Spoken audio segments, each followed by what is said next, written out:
kulanti wacan oo wanaagsan ku soo dhawaada saaxiibayaal warka galwareed media qodobada ku daawad doontaan waxaa kamid ah xiisad ka taagan degmada Mandheera iyo ciidamada dawladda oo laga cabsi qabo inay weeraraan halkaasi ciidamada dawladda ee gobolka Gedo hanjabaad kulul hawada umriye Axmed Madoobe madaxweynaha Kenya Uhuru Kenyatta madaxweyne Muuse Biixi oo gaaray dalka Itoobiya iyo farmaajo halkaasi ku sugan marunba inay kulmayaan xog ayana rimaas idin kaga haya wafdi ka socda dawladda Soomaaliya oo gaaray magaalada Baydhabo sababta taageerida Axmed Qoorqoor iyo qorshaha Mareykanka Soomaaliya oo loo ogaaday iyo Puntland oo agaasim waaxid xukun ku riday haddii aad nagu cusub tahay fadlan daawada subscribe channelkan si aad u hesho wax kasta oo channelkan soo gelino taariikhdu waxay tahay 10 bisha 2 Febraayo sanadka 2020 intaad maqasheen iyo qodobo kale ku soo dhawaada saaxiibayaal markaana aan ku bilowna xadka u dhaxeeya Soomaaliya iyo Kenya xiisad xoogan ayaa ka taagan saakay magaalada Mandheera ee dalka Kenya iyadoo ay warar ku sheegayaan in ciidamada dawladda Soomaaliya isku urursanayaan magaalada xuduudda ee Balad Xaawo ee gobolka Gedo Soomaaliya wargeyska Daily Nation ee ka soo baxay Nairobi ayaa qoray in xiisadda Mandheera ay salka ku hayso cabsi laga qabo in ciidamada dawladda Soomaaliya dhawaan ay gaarsiisay magaalada Balad Xaawo ay qorsheenayaan in soo weeraraan hotel ku yaala magaalada Mandheera uu degan yahay wasiirka amniga Jubbaland Cabdirashiid Janan oo baxsad ka ah dawladda Soomaaliya dadweyne badan oo deganaa xaafadaha ku yaala xuduudda ee Mandheera ayaa ka cararay iyo gabaad ka raadsaday dadka ehelkooda ah ee ku nool dhinaca kale ee magaalada Mandheera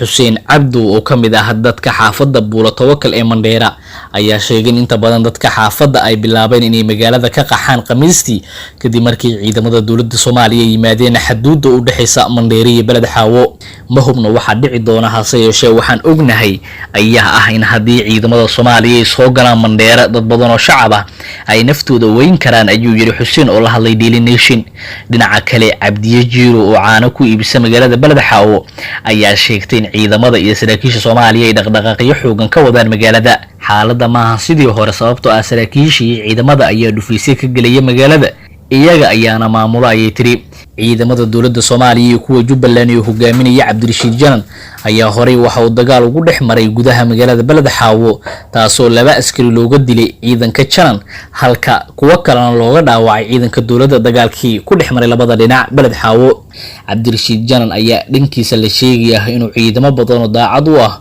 oo iminka ku abaabuliyo gudaha magaalada Mandheera isagoo isku diyaarinaya dagaalka ciidamada dawladda Soomaaliya dhanka kale gudoomiye ku-xigeenka koobaad ahna madaxa amniga siyaasadda ee gobolka Gedo Cismaan Nuur Xaaji oo warbaahinta kula hadlayay magaalada Balad Xaawo ee gobolka Gedo ayaa hanjabaad hawada u mariyay dawladda Kenya gudoomiyaha ayaa sheegay in ciidamada Kenya ay weerar ku soo qaadeen ciidamada dawladda ee ku sugan degmada Balad Xaawo wuxuuna ku goodiyay in haddii Kenya ay doori weyso darisnimada weerarada jooji weyso ay ciidamada dawladda Soomaaliya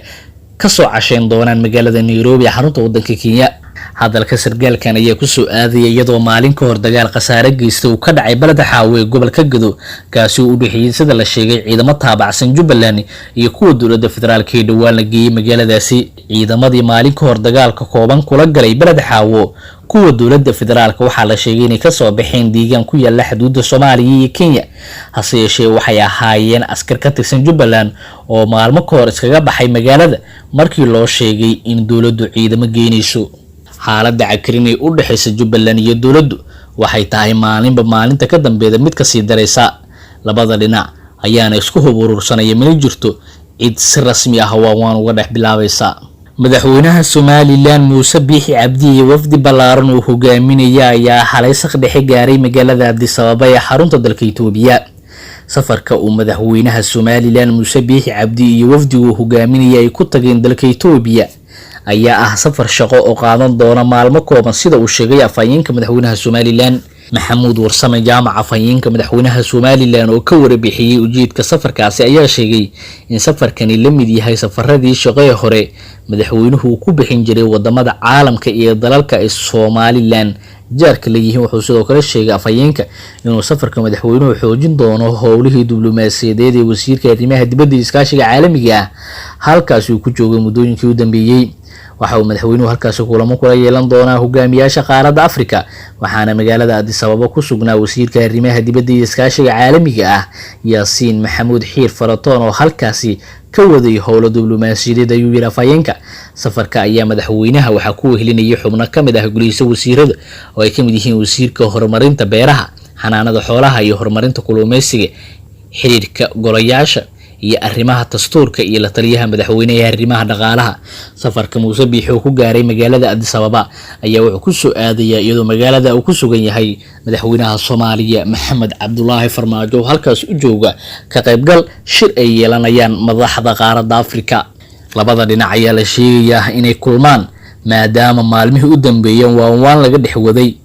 wafdi heer sare oo ka socda dowladda Soomaaliya ayaa gaaray magaalada Baydhabo ee xarunta gobolka Bay waxaa gaaray oo halkaasi si weyn ugu soo dhaweeyay wafdiga hogaaminaya wasiir ku-xigeenka wasaaradda maaliyadda dowladda federaalka Soomaaliya Cabdullaahi Sheekh Cali Qaloocow. wafdiga garoonka diyaaradaha Baydhabo waxaa ku soo dhaweeyay mas'uuliyiin uu kamid yahay wasiirka wasaaradda warfaafinta koonfur galbeed iyadoo la geeyay xarunta madaxtooyada ee magaalada Baydhabo. ujeedada wafdigan ka socda xukuumadda Soomaaliya ay ku gaareen magaalada Baydhabo ayaa waxaa lagu sheegay howlo muhiim ah iyagoo shirar kala duwan la yeelan doona madaxda dowlad goboleedka koonfur galbeed.